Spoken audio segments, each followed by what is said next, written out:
दुर्गा पूजा का पंडाल अब खुलने लगा और इसी के साथ साथ सुरक्षा व्यवस्था से लेकर जाम की समस्या को लेकर रांची डीसी ने विभिन्न पूजा समितियों के साथ आज बैठक का आयोजन किया। मौके पर उन्होंने क्या कुछ कहा, साथ ही साथ समितियों के लोगों ने क्या कुछ कहा, आइए आपको सुनाते हैं। पूजा समितियों के साथ हम लोग समय समय पे बैठक कर ही रहे हैं। शांति समिति की बैठक के बाद आवश्यकता पड़ी कि रांची ज़िले में जितने भी प्रमुख दुर्गा पूजा संबंधित ऑर्गेनाइजेशंस काम कर रहे हैं, जितने भी पूजा समितियां अलग अलग अम्ब्रेलास के अंडर काम करती है, तो सभी के साथ एक आपसी संवाद स्थापित कर लिया जाए और जितने भी दिशा निर्देश हैं जिला प्रशासन की तरफ से या सरकार की तरफ से या माननीय उच्च न्यायालय की तरफ से उनसे उनको रूबरू कराते रहें। तो लगातार काफ़ी पूजा पंडालों का भ्रमण भी प्रशासन के विभिन्न अधिकारियों के द्वारा नियमित रूप से किया जा रहा है और जो कुछ वहाँ पर ऑब्जर्वेशंस आ रहे हैं उसको हम लोग विभिन्न पूजा समितियों को साथ में उपलब्ध भी करा दे रहे हैं। प्रमुख रूप से हम सभी यह चाहते हैं कि सभी श्रद्धालुगणों को बहुत ही सुलभता के साथ पूजा दर्शन करने का मौका मिल जाए। उनको जब वो किसी पूजा पंडाल पर पहुँचते हैं तो किसी भी तरह की असुविधा नहीं हो और इसके लिए सबसे ज़्यादा आवश्यक बिंदु जो होते हैं उसके बारे में इनको हम लगातार अवगत करा रहे हैं। जैसे कि महिलाओं और पुरुषों के लिए सभी पूजा पंडालों में अलग अलग एंट्री हो, अलग अलग एग्ज़िट हो, कहीं पे भी जमावड़ा नहीं लगा रहे, कंप्लीट वॉलंटियर्स की उपस्थिति में ही लोगों के दर्शन हो। जैसे जैसे दर्शन होते रहते हैं तो तुरंत वो अलग पंडाल से बाहर निकलते रहें ताकि अनावश्यक भीड़ नहीं हो।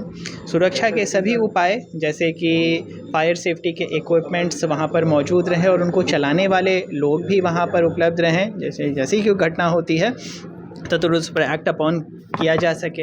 इसके अतिरिक्त सीसीटीवी कैमरास सभी पूजा पंडालों में भी लगाए गए हैं, काफ़ी प्रशासन के द्वारा भी लगाए गए हैं। इन सभी को मॉनिटर करते रहने के लिए कोई डेडिकेटेड वॉलंटियर पूरी तरह से राउंड द क्लॉक रहे और जो जैसे ही कोई असामान्य गतिविधि नज़र आती है तो उसका उल्लेख अपने माइक सिस्टम के माध्यम से सभी जगहों पर करवा दे। जितने भी वहाँ स्ट्रक्चर्स बनाए गए हैं उन सभी को चेक कर ले और उनके कैरिंग कैपेसिटी के बियॉन्ड श्रद्धालुगणों को जाने की इजाज़त नहीं दें। जितने भी वहाँ पर लाइटिंग के अरेंजमेंट्स हैं उन सभी को चेक कर लें और ये इंश्योर करा के रखें कि सभी बिजली विभाग से कंज्यूमर बनने का जो फॉर्मेलिटीज़ है उसको पूरा कर लें और इसके लिए इसके एवज में जो भुगतान किया जाना होता है बिजली विभाग को वह अनिवार्य रूप से करवा के रखें। इसके अतिरिक्त जितने भी वहाँ पर वॉलंटियर्स रहें वह सभी अपने ड्रेस में रहें, अपने आई कार्ड्स को लगा कर रखें और जितना जो भी पॉइंट वाइज दिशा निर्देश दिया गया उन सभी का पालन करने वह महती भूमिका निभाएं। सबसे इम्पॉर्टेंट ये रहेगा, माननीय उच्च न्यायालय के द्वारा आदेश किया गया कि रात 10 बजे से लेकर सुबह 6 बजे के बीच में लाउड स्पीकर का प्रयोग नहीं हो और हर एक लोकेशन पे कितना डेसिबल आवाज़ में किसी भी पीए सिस्टम को यूज़ करना है इसका भी बहुत ही क्लियर कट गाइडलाइंस दे दिया गया है। सभी थाना प्रभारियों को भी यह शक्ति उपलब्ध करा दी गई है कि अगर इसका वायलेशन होता है तो उसमें कार्रवाई करें।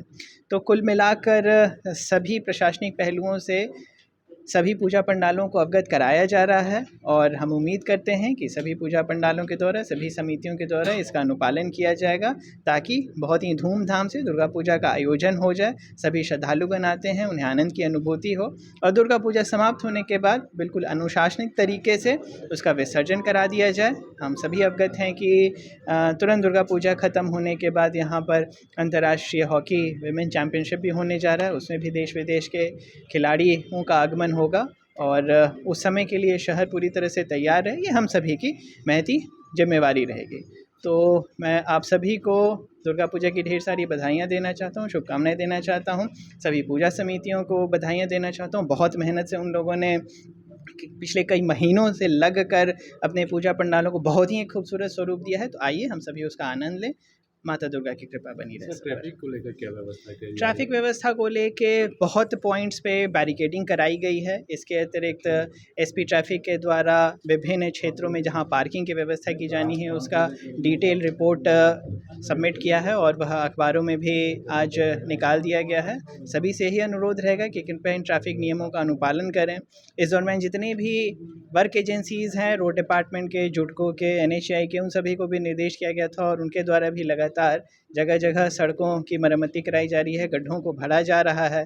बिजली विभाग मतलब देखिए, जैसे हॉकी का अभी टूर्नामेंट है 27 तारीख को, तो उसको लेकर के कि जो मतलब एयरपोर्ट से लेकर के खेलगांव तक के जो मुख्य सड़क है उसमें जो भी गेट वगैरह तोरण द्वार जो लगे हुए हैं उसको मतलब विसर्जन 25 तारीख हम लोग का तय हुआ, उस समय तक हम लोग तोरण द्वार भी हटा लें और समस्या ना हो, लोगों को परेशानी ना हो। और जो बाहर से खिलाड़ी आ रहे हैं रांची के प्रति मतलब हम लोगों का अच्छा मैसेज जाए उसके लिए यहाँ पर बुलाए हैं। और पूजा के दौरान क्या क्या सावधानी रखनी है, श्रद्धालुओं को किसी तरह का परेशानी ना हो, मुख्य रूप से कि जो भी श्रद्धालु पंडाल में आए उनको सारी सुविधाएं मिले, किस प्रकार से महिला को सुरक्षा मिले, इन सब चीज़ों पर दिशा निर्देश। लोग पूजा पंडाल जो बनाते हैं इसमें लाखों रुपया खर्च होता है, लेकिन हम लोग परेशान रहते हैं। जो श्रद्धालु दर्शन करने के लिए आते हैं वो पंडाल को छूते हैं और जो कलाकृतियाँ होते हैं उसको नोचने का उनको आदत रहता है। तो आपके चैनल के माध्यम से हम उन लोगों को, उन अभिभावकों को बोलना चाहते हैं कि आप पंडाल में आएँ तो किसी भी पंडाल की खूबसूरती को बरकरार बनाए रखने के लिए उसको छू छा ना करें, क्योंकि आपके दर्शन करने के बाद आपके पीछे भी लोग दर्शन करने वाले हैं। तो पंडाल की खूबसूरती को बनाए रखें, यही मेरा संदेश है। ठीक है।